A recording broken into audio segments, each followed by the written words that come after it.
আসসালামু আলাইকুম রহমতুল্লাহ। 23 ডিসেম্বর 23 হঠাৎ বিএনপি কি পরিবেশ তৈরি করছে। চমৎকার সুখবর, পরিস্থিতি নতুন মোড় নিচ্ছে, নানান সমীকরণ তৈরি হচ্ছে। দর্শক, একদিকে বিএনপি শান্তিপূর্ণভাবে ব্যাপকভাবে জনগণের কাছাকাছি পৌঁছে যাচ্ছে, লিফলেট বিতরণ করে তাদের অসহযোগের পক্ষে।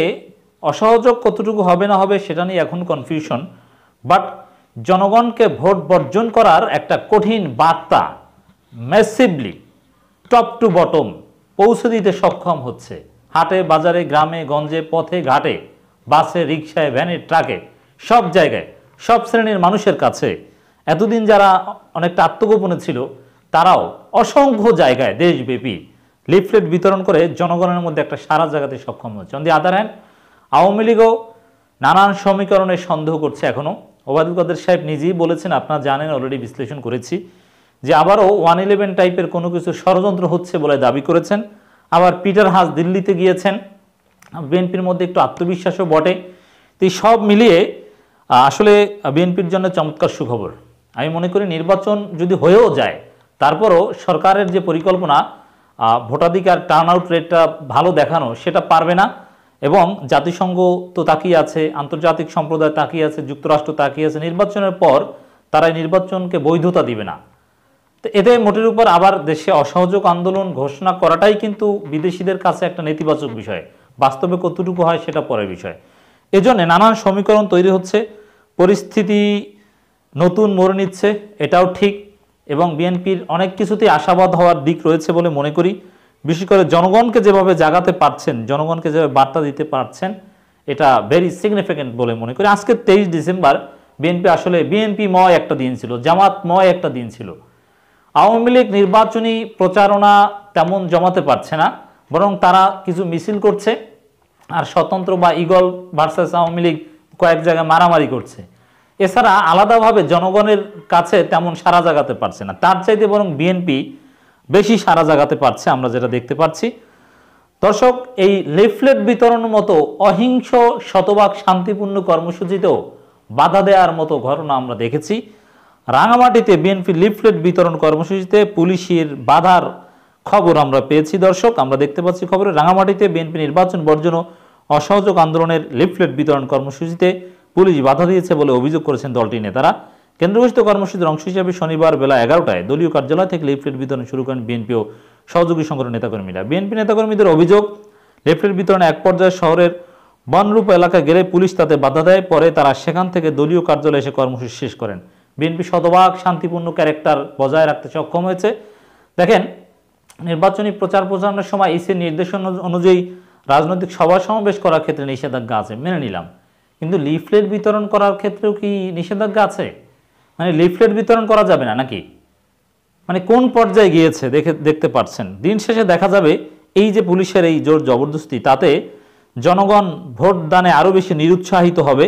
সরকারের এই লস কোনো সন্দেহ নেই। এবং বিদেশিদেরকে কিন্তু সরকার ম্যানেজ করতে পারছে না, দেশের ভিতরে যতই সরকার নিয়ন্ত্রণে নিক পরিস্থিতি।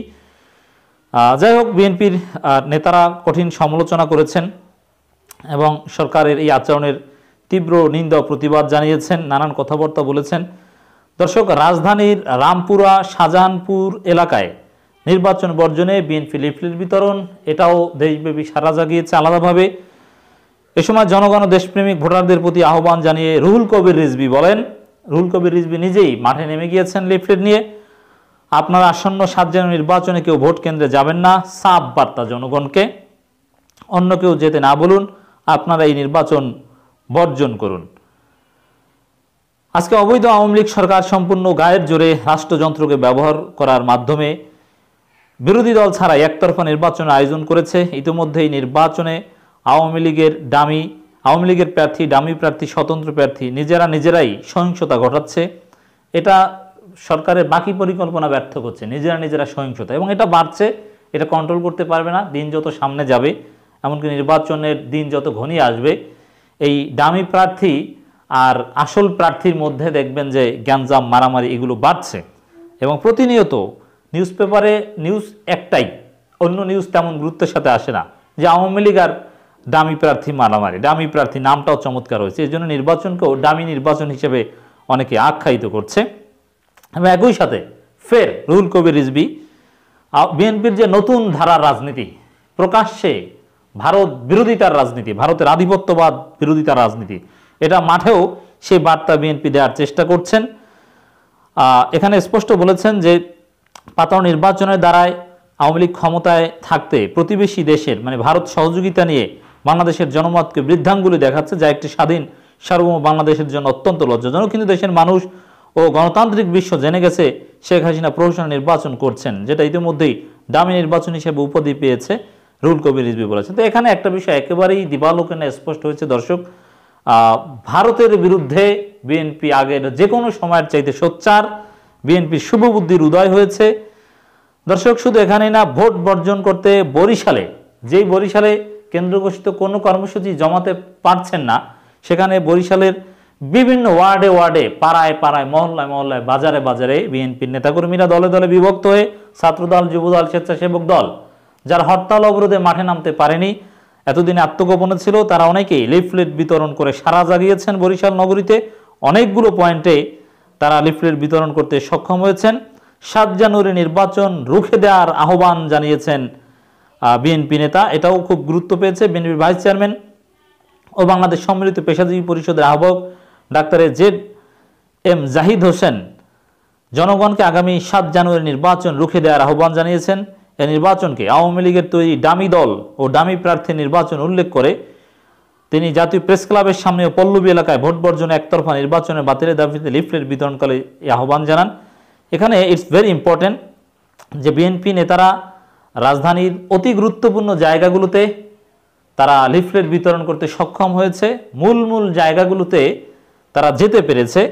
এর মানে এখানে কিন্তু ঝটিকা না, একেবারে প্রকাশ্যে অতি গুরুত্বপূর্ণ জায়গাগুলোতে, রাজধানীর অভিজাত এলাকায় বিএনপি জামাত মানে একেবারে ব্যাপকভাবে এমনভাবে মাঠে নেমেছে, আসলে হরতাল অবরোধের চাইতে এই ধরনের কর্মসূচিগুলো আরও বেশি অ্যাটেনশন পেয়েছে, আরও বেশি কার্যকর হয়েছে বলে আমি মনে করি দর্শক। সেরকমই দেখতে পাচ্ছি আমরা। 7 জানুয়ারি ভোট বর্জন এবং সরকারকে অসহযোগিতার আহ্বান জানিয়ে লিফলেট বিতরণ করতে মাঠে নেমেছেন বিএনপির আরেক নেতা মঈন খান। এর মানে বিএনপির অনেক সিনিয়র নেতারা সত্যিকার অর্থেই অনেকদিন পর মাঠে নেমেছে। যারা এতদিন কোনোভাবে অন্য কোনো কর্মসূচিতে অংশগ্রহণ করতে পারেননি, তারা ঠিকই মাঠে নামতে পেরেছে। সেক্ষেত্রে মঈন খান নিজেও কড়া বার্তা দিয়েছেন, লয়ার্স কাউন্সিলের প্রোগ্রামেও বক্তব্য দিয়েছেন। দর্শক মঈন খানের একটা বক্তব্য খুব ইম্পর্টেন্ট, অসহযোগ আন্দোলনের মাধ্যমেই সরকারকে সরানো হবে, ক্ষমতাসীনদের বিদায় না হওয়া পর্যন্ত আমরা রাজপথে থাকব।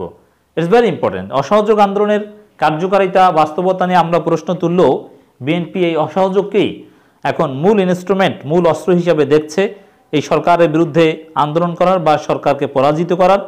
তো দর্শক আমি যদি কনক্লুশনে আরেকটু বলি, দেশব্যাপী গণজোয়ার তৈরি করা, বিএনপির বার্তা পৌঁছে দেয়া এবং পিটার হাসের দিল্লি যাওয়া, ওবায়দুল কাদেরের 111-এর ষড়যন্ত্রের গন্ধ পাওয়া, এগুলো নিঃসন্দেহে প্রমাণ করে যে পরিস্থিতি কিছুটা হলো নতুন মোড় নিচ্ছে, সরকার চিন্তিত, একটা চিন্তায় আছে। এটা ওভারঅল বিএনপির জন্য সুখবর, যদিও অগণতান্ত্রিক 111 টাইপের কোনো কিছু যদি আসে সেটা বিএনপির জন্য সুখবর নয়।